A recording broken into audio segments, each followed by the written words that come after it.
What's up, man? And now our continuing series on MASH, looking back on 50 years of one of the greatest television series of all time. Now Season 2, Episode 3, Radar's Report. Teleplay by Lawrence Marks. Story by Sheldon Keller. Directed by Jackie Cooper. Remember, Cooper's going to direct the bulk of our Season 2 episodes. It was originally aired September 29th, 1973. Guest starring Joan Van Ark as Lieutenant Johnson, Derek Shimatsu as Chinese prisoner, and our first look at Alan Arbus playing Major Friedman. All right, Season 2, Episode 3, Radar's Report. To Headquarters Seoul, Commanding General, from 4077th MASH, Lieutenant Colonel Henry Blake, Commanding Officer. Subject, Weekly Activity Report and Personnel Record. Period 17 October, 22 October, inclusive 1951. 17 October. Incoming wounded unusually heavy. All surgical personnel on full alert working 24 hours. Among incoming surgical cases, one enemy prisoner. Subheading Infantry. Subheading Chinese Communists. Take it easy, Hawk. The way they're brainwashed, he thinks we're gonna carve him up and eat him. Hey, kiddo, get back on the table. Get away from me, you nut! All right. Just stay calm, everybody. Don't panic. Calm down. Nobody move. Help! Guard! Mayday! Bung Chow! Somebody grab me! Ouch.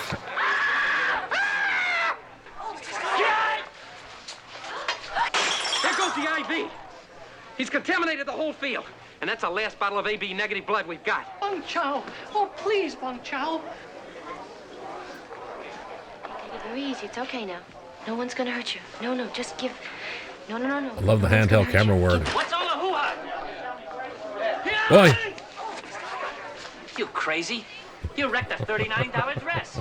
Your people will pay for this. Lord, that's a lot of hair. Father Mulcahy tried to calm prisoner by yelling Bung Chow, thinking it was Chinese for peace and friendship.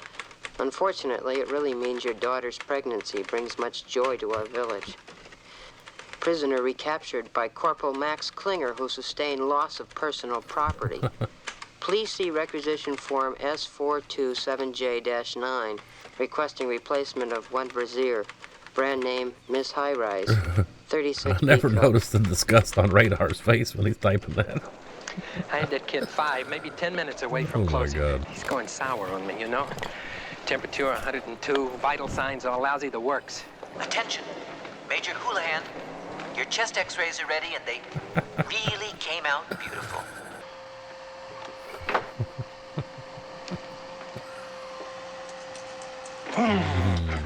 What are you doing? Can't a guy have a washing set without somebody biting him on the neck? You get out of here, you pervert! Pervert? Who bit who, Major? I'm going to talk to Henry.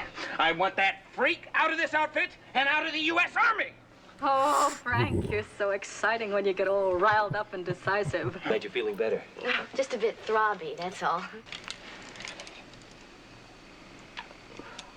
Oh, Listen, Lieutenant, I gotta shove off. But you just got here. Yeah, well, there's a lot of, there's some, What? a lot of sick.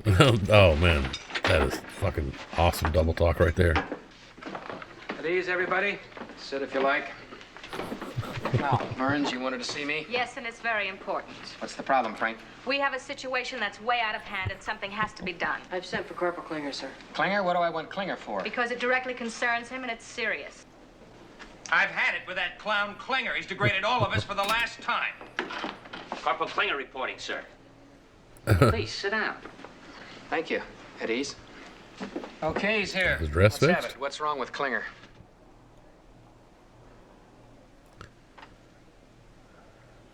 What's wrong with Klinger? A soldier stands in your office in an evening gown and you ask what's wrong? I'll admit he's no Lana Turner. This moron is bucking for a Section 8 discharge, and I want you to help him get it. Bless you, sir. Section 8 is a pretty drastic matter. Believe me, sir, I am drastic. Acting on complaint of Majors Burns and Houlihan, Colonel Blake has requested psychiatrist from headquarters to determine if Corporal Klinger can be discharged under Section 8. Trapper, the OR just sent me over. Yeah, what is it? It's your patient. He's in big trouble. Did they say what kind of trouble? Internal bleeding, deep shock, like that.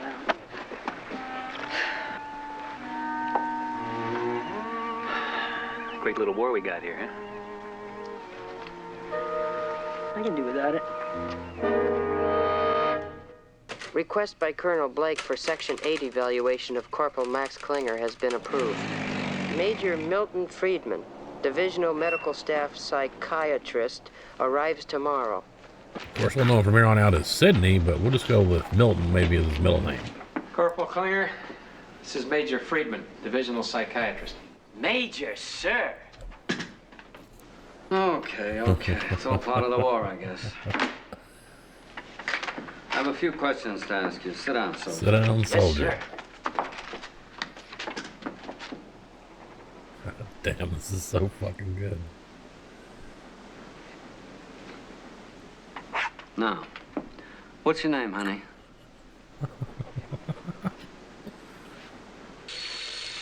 So what's the picture? I gotta go back in on the kid in bed sick. All right, come on, let's go.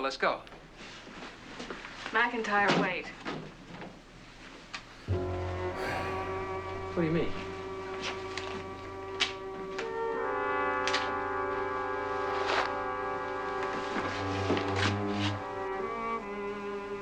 When? A minute ago.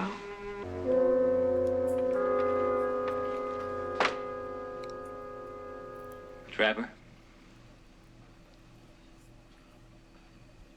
Trap?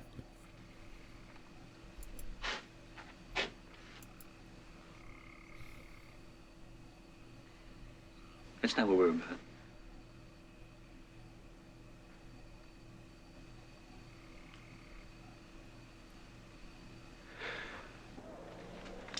Read this.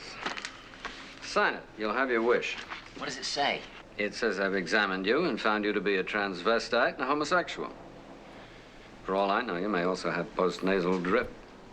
I ain't any of those. You ain't Errol Flynn, either. What do you come off calling me that? I think I got the idea from your cleavage. Now, this will be on your record permanently. From here on, you go through life on high heels. Sign it.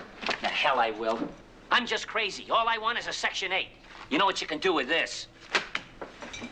Hey, soldier. You forgot your purse. He had a Section 8 right there. Okay. All he had to do was sign it. Hey, Erica, come on in. It's all over camp that we're getting married. Now, don't you think we ought to talk about it before you start knitting little things? It's just not my favorite institution.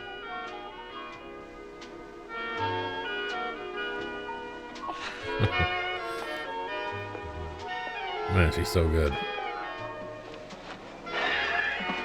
Just what I needed, their song.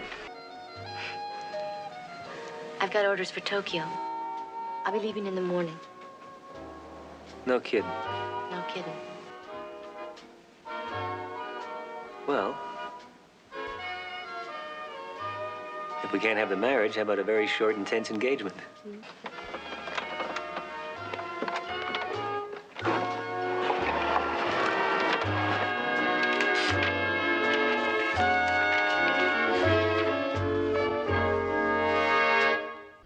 There we have it, Season 2, Episode 3, Radar's Report. Again, just a interesting twist on storytelling mechanism. And again, another classic case. Talked about blending in several different story arcs into the mix. I love Joan Van Ark. Her easy laugh and attitude was just perfect. Again, Wayne Rogers just really showing a lot of range here in the second season. You know, in the first season, it became obvious that Alan Alda was going to be, you know, our main guy. And, you know, as we find out, you know, Wayne didn't really like being too much the complete second fiddle, although he's playing it perfectly. You know, in a lot of jazz bands, the second trumpet is probably one of the most important roles. He has all the improvisational solos. The first trumpet's there to hit those high notes loud and clear, but the skill is in the second. And, we've seen it over and over again. Great comedy duos, right? That requires two. The straight man is a big part of that. Not saying that Wayne is the straight man. Certainly, as we saw in last episode when he was doing that bit when they're out there messing with Frank for the first time with the gun. That whole bit, just always one of my favorites. That line about the combination of malpractice and flop sweat makes it hard for him to see. I mean, just genius. And of course here we see the dramatic side of his skills as well. Henry getting a little carried away with his appreciation of Klinger's outfits and whatnot. And Alan Arbus coming in and just killing his first bit there is Major Friedman. And Klinger could have had his Section 8, but he's going to have to admit that he's a transvestite and homosexual, in which we talked about from very early on that was never Klinger's intent. He's just a young, tough kid from the streets, streetwise kid who's putting on dresses, just trying to get out of the Army. So that Section 8 he's been chasing forever, and I guess will continue to chase for a while. Was right there in his hands, and all he had to do was sign it, but wasn't going to do that. Interesting scenes in the OR. Won't be the first time we'll see a combative prisoner of war.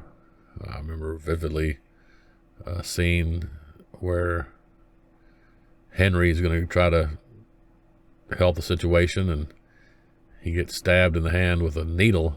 I'm not needle averse, but that one gives me kind of the heebie-jeebies every time I see it.